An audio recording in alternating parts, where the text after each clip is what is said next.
Halo Sobat Geblego, kembali lagi di OSC Production.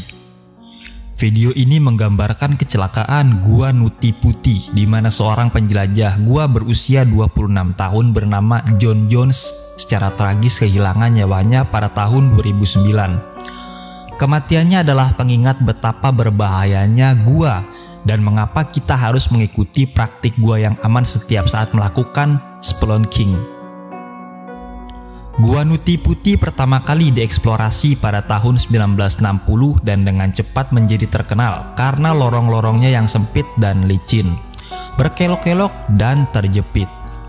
Bagian gua yang berbeda diberi nama yang sesuai seperti kanal kelahiran, perayapan aorta, pemakan pramuka, labirin. Gua Nuti Putih adalah gua hidrotermal dengan total panjang dan kedalaman yang disurvei masing-masing 1355 dan 145 kaki. John Edward Jones dibesarkan dengan petualangan. Dia senang menikmati liburannya dengan ekspedisi menantang. Ayahnya juga sering mengajaknya bersama saudara laki-lakinya bernama Josh dalam ekspedisi gua di Utah sejak kecil. Pada tanggal 24 November 2009, saudara John dan Josh memutuskan untuk menghidupkan kembali kecintaan mereka pada gua dan memilih Gua Nuti Putih sebagai penaklukan berikutnya. Semuanya berjalan lancar sekitar 1 jam. Rombongan telah menjelajahi ruangan terbesar di dalam gua yang diberi nama Big Slide. Tak lama kemudian, John dan Josh dan 2 temannya memutuskan untuk mengambil tantangan yang pernah mereka dengar, yaitu melewati jaran lahir, sebuah lorong sempit dan menantang yang akhirnya membuka ke ruangan yang lebih besar. John pun memutuskan untuk pergi duluan. Dia menggeliat ke depan selama beberapa waktu, tetapi tidak melihat area yang lebih luas.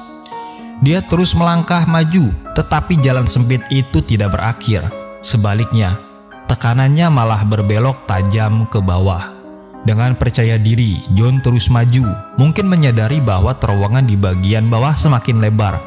Tetapi itu sudah terlambat. Bagaimanapun, John terus memaksakan diri sampai dia tidak dapat melanjutkannya. Terlebih lagi, dia telah menggeliat ke dalam celah yang hampir lurus ke bawah, yang membuatnya tidak dapat kembali sendiri. Celah sempit tempat dia terjebak berukuran 10 kali 18 inci. Ukuran ini sebanding dengan bukaan mesin cuci bukaan depan. Hanya saja bukaannya tidak berbentuk lingkaran sempurna dan terjepit di bagian bukaan yang paling rapat. Terperangkap lebih dari 100 kaki di bawah tanah dan jauh di dalam gua. Yang bisa dilakukan John hanyalah menunggu dan berdoa. Saudaranya Josh yang mengikutinya adalah orang pertama yang menemukan John dalam keadaan seperti itu. Khawatir dengan banyaknya batu yang telah menelan John, dia mencoba menariknya keluar, tetapi hanya berhasil mengangkatnya sedikit saja. Begitu dia melepaskan John, dia langsung meluncur kembali ke celah. John terjebak dengan satu tangan terjepit di bawahnya dan tangan lainnya dipaksa mundur. Pergelangan kakinya bebas tetapi tidak banyak berguna karena gravitasi mendorongnya ke bawah. Posisi tubuh John juga memperumit masalah. Dia terjebak hampir terbalik, hanya kakinya yang terlihat oleh tim penyelamat. Dan langit-langit di atas kaki tergantung sangat rendah sehingga tim penyelamat tidak bisa menariknya keluar karena kakinya akan menghalangi. Sementara itu, kondisi John lebih buruk. Dia kini terjebak dalam posisi terbalik dalam waktu yang lama, mengalami kesulitan bernafas dan jantungnya harus bekerja 2 kali lebih keras, melawan gravitasi untuk mendorong aliran darah yang terus-menerus keluar dari otaknya. Segalanya berubah ketika tim penyelamat akhirnya selesai memasang sistem katrol mereka dan mulai menarik John keluar. Mereka bekerja bersama-sama yang terdiri dari 8 orang. Semuanya menarik-narik menjadi satu. John kadang-kadang merasa sangat kesakitan, jadi mereka sering berhenti sejenak. Namun setiap kali mereka menarik, mereka berhasil menarik John lebih tinggi. Ketika tim penyelamat menarik John ke atas untuk kesekian kalinya, sesuatu terjadi. Seluruh tim terjatuh ke belakang saat tali di tangan mereka tiba-tiba terlepas. Penyelamat terdekat merasakan sesuatu yang keras menghantam wajahnya, dan dia pun pingsan sesaat. Ketika dia sadar, dia tidak melihat apapun selain debu. Dia tidak dapat melihat di dalam debu di mana tepatnya John berada. Tetapi segera dia menyadari John telah meluncur ke celah itu lagi, dan kali ini tampak lebih dalam dari sebelumnya. Ketika dia mencapai John, dia menyadari bahwa pernapasan jauh lebih dangkal dan lebih jarang, dan dia berjuang untuk tetap hidup bagaimanapun caranya. Penyelamat memanggil John, tetapi tidak ada jawaban dan respon apapun. Segera setelah itu, seorang profesional medis merangkak ke dalam gua dan menghubunginya.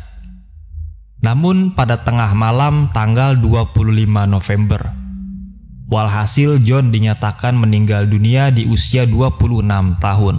Keesokan harinya, pihak berwenang memutuskan bahwa terlalu sulit dan berbahaya untuk mengeluarkan jenazahnya dari gua itu, sehingga Gua Nuti Putih akan selamanya menjadi tempat peristirahatan terakhir bagi John Edward Jones. Dan seminggu setelahnya, otoritas publik memutuskan untuk menutup Gua Nuti Putih untuk umum secara permanen. Itu telah disegel sejak saat itu, dan keluarga John memasang sebuah plakat di pintu masuk gua untuk mengenangnya. Jadi itulah ulasan ringkas mengenai kronologi insiden Gua Nuti Putih.